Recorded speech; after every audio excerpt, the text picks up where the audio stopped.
You know that moment, right? Mm-hmm. The one where you're questioning everything, maybe staring at the ceiling late at night, Oh, yeah. wondering if all the effort, just keeping things going, Mm. is it really worth it? That feeling of being right on the absolute edge. Yeah. We're diving into that today, Mhm. specifically looking at independent gym owners, boutique studio operators, Right. And maybe for context, a boutique studio is generally, smaller, more specialized like fitness. yoga or Pilates, that kind of. It's exactly. But honestly, who hasn't felt that pull towards quitting in any challenging thing? Totally.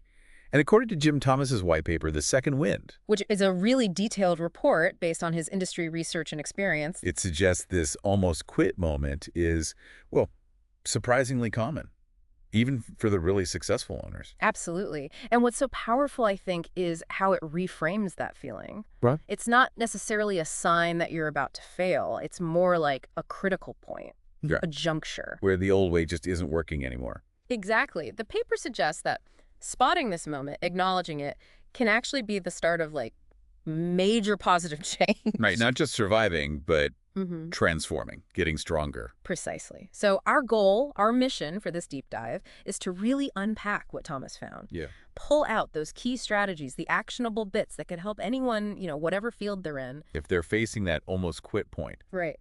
To find their own second wind. because that feeling, Right. being up against it, questioning your path, Mm. it's just human, isn't it? It really is. Doesn't automatically mean you messed up. Yeah. Often it just signals, okay, time to recalibrate, Mm-hmm. time for a change. Okay, so let's really dig into this. According to the white paper, what are some of the main reasons? Why do gym owners hit this wall, this pressure to just throw in the towel? Well, the paper identifies several big ones, maybe the most immediate, the most impactful: chronic cash flow issues. Yeah. Money stress. It's not just logistics, right? Yeah. It eats away at your mental bandwidth.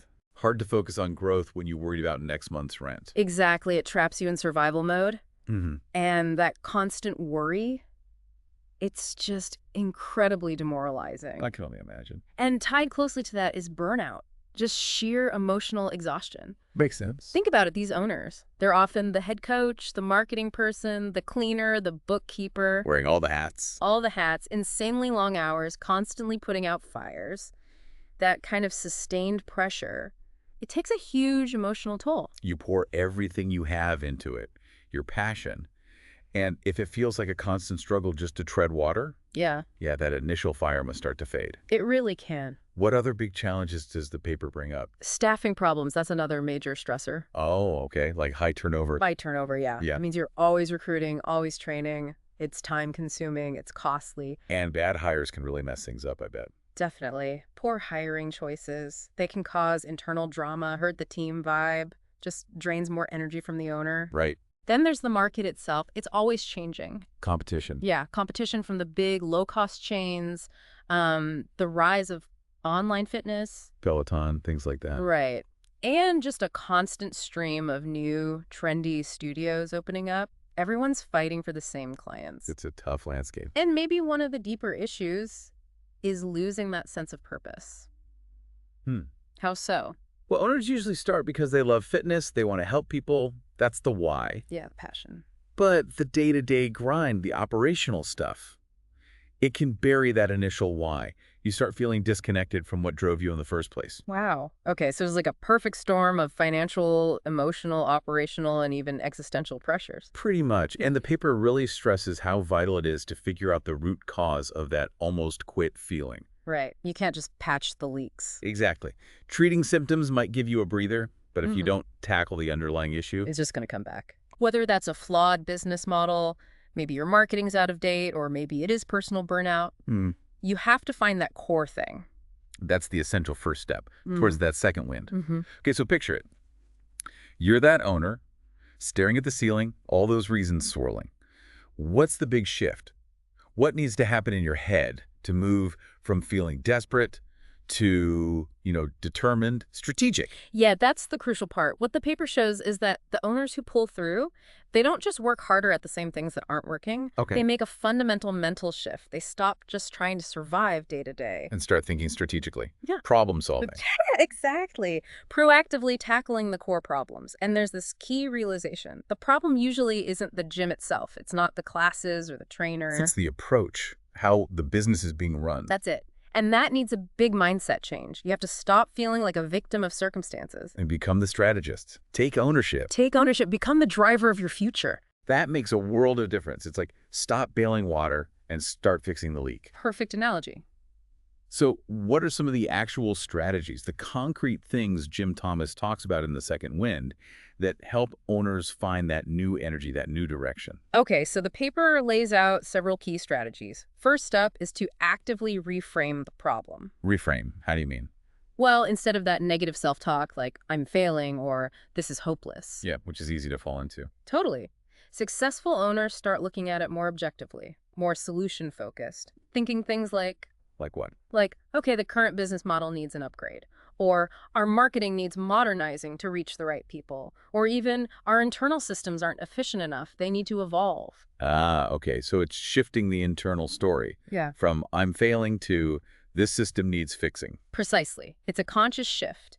It takes the personal sting out of it and turns it into a challenge you can analyze and solve. I like that. Makes it feel less like a huge, scary obstacle and more like a puzzle. Yeah, exactly. Does the paper suggest specific questions owners should ask themselves during this reframing Yeah, for that self-reflection? it does. Good point.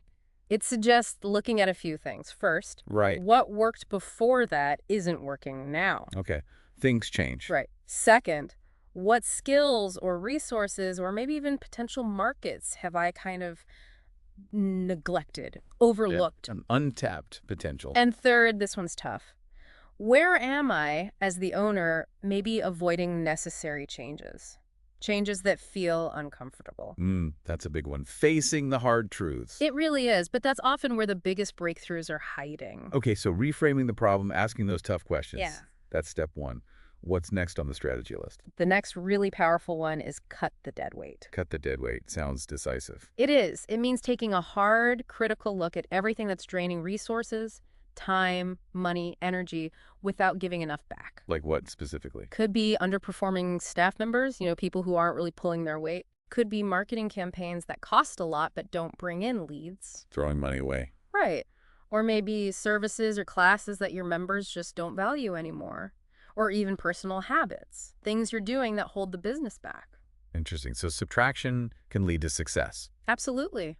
Sometimes getting ahead isn't about adding more, it's about getting rid of what's holding you back decisively. That can be really hard, though. Letting go of staff or ideas you were attached to. It's definitely not easy, but logically, why keep pouring resources into things that aren't working? True. Okay, so reframe. Cut the dead weight. What is another key strategy? Building on that focus, another crucial thing is to reinvest in the basics. Back to fundamentals. Exactly. Sometimes, chasing the newest trend, you kind of forget the core things that made you successful in the first place. Right. What are those basics for a gym or studio? Consistently, it comes down to things like world-class member service, making people feel amazing so they stay and tell their friends. The experience matters. Hugely. Also, relentless lead follow-up, turning interest into actual members. Can't let leads go cold. Nope. Consistent community outreach, building local connections, tight expense control, watching every penny, and importantly, daily sales training for the team. So everyone's effective. Right. The paper uses a great analogy. Like fitness itself, a strong gym business relies on consistently nailing those fundamentals. But it's not always about the flashy new machine or the latest workout craze. Not always. Sometimes the biggest impact comes from just getting really, really good at the core stuff. Okay, fundamentals first. But complementing that, the paper also stresses finding new revenue pathways. Ah, so adding income streams. Yes. While the core needs to be strong, adapting and exploring new ways to bring in money can give you a huge boost, both financially and just in terms of vitality. Gotcha. Like what kind of things? Think about, say, launching a specific 6-week transformation challenge. Attracts new people with a clear goal. Time-bound, results-focused. Or offering specialized small group training, different levels, different interests. Caters to niches. Maybe developing a corporate wellness program, tap into that B2B market, Good idea. or creating specialty workshops, maybe on strength training or injury prevention. Things that add extra value. Exactly. These don't just help the bottom line, they can bring new energy, new excitement to what you offer. Those are really concrete examples. Okay, so we have reframe, cut, reinvest in basics, find new revenue.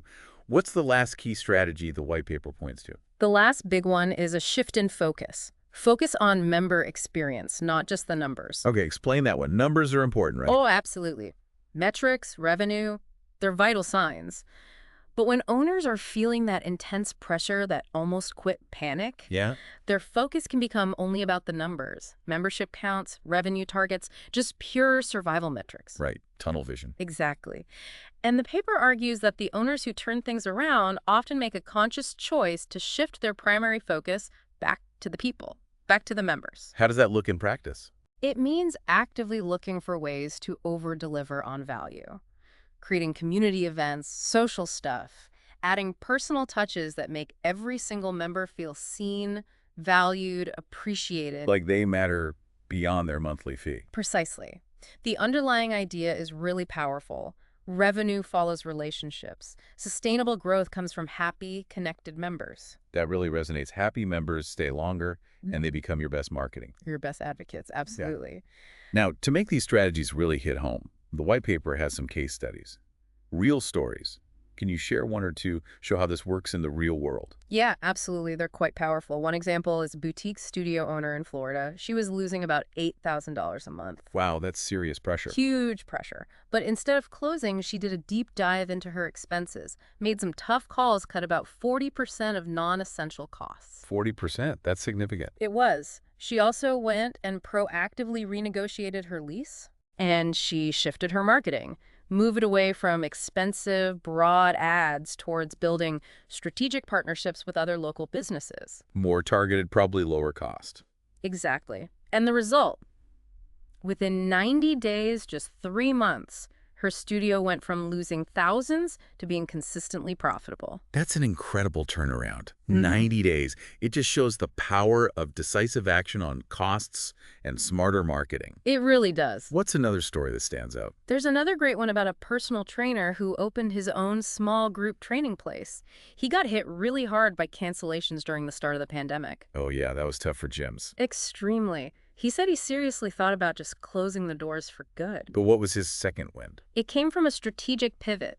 He shifted his main focus to semi-private training. Okay, smaller groups, more attention. Right, which allowed for more personal coaching, higher perceived value. And then this was bold. He raised his prices to reflect that better service. Takes guts when you're struggling. It does. And he rebranded the whole place as a coaching-first environment. Really leaned into the quality aspect. And the results. Pretty amazing. His revenue actually ended up 30% higher than it was before the pandemic hit. Wow. So adapting the core offering, focusing on value, and having the confidence to charge for it, that really worked. It shows how important being agile is, right? Willing to change your model based on the market and what clients need. Definitely. But it sounds like it's not just about the business tactics, is it? The paper mentions a personal transformation, too. That's such a critical piece, yes. Yeah. The paper consistently finds that owners who get through this fire, they report significant personal growth. Like how? They often feel a much stronger, clearer connection to why they started in the first place, their purpose, their passion. Reconnecting with the why. Exactly. They develop a tougher mindset, more resilient. They get better at making decisions quickly, taking action. More decisive.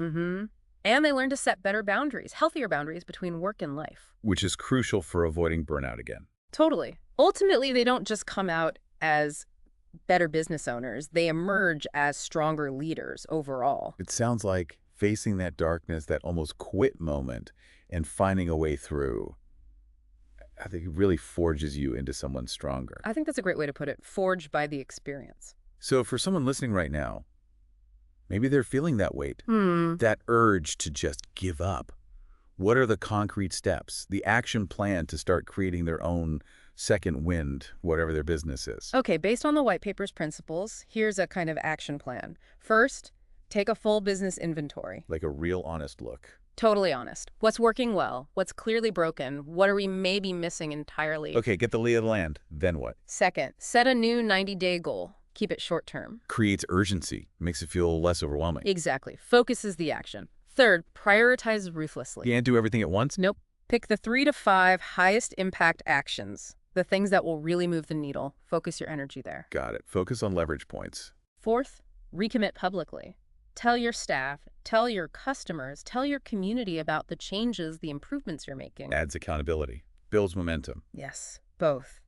And finally, maybe the most important, get help if you need it. Don't go it alone. Please don't. Coaches, consultants, mentors, even just trusted advisors, talk to people. The paper makes it clear.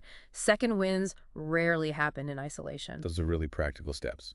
Take stock, set a short goal, prioritize, commit publicly, and get support. It breaks it down. Takes it from overwhelming feeling to manageable actions. So as we wrap up this deep dive on the second wind, what's the big takeaway? The core message Jim Thomas wants us to hear? I think the central message is really one of hope and maybe validation, that feeling. Wanting to quit, it's not a sign you're weak or a failure. It's common. Normal, even. It's way more common among successful people than we think. The real strength isn't never feeling that way. It's acknowledging it. And choosing to keep going. Choosing to persevere, yes. And crucially, being willing to adapt, willing to change your approach. Right. The second wind isn't just about scraping by. It's presented as a real chance, a powerful opportunity to build something even better, to reach a level of success and maybe even fulfillment. That you wouldn't have reached otherwise. Yeah. Without hitting that breaking point. Exactly. That might not have seemed possible before you faced that wall. That's a powerful reframe in itself. Those toughest moments might actually be doorways to greater growth. And that person, the one who stares into that almost quit abyss and finds a way not just to survive, but to evolve, to improve, they often build something truly remarkable on the other side. They really do. So for you, listening right now, whatever challenges you're facing, big or small, here's the final thought. What's one small, maybe but significant change you can make today, right now, to start finding your own second wind? What's that first step for you? Definitely something to think about. Absolutely. Thanks for taking this deep dive with us today.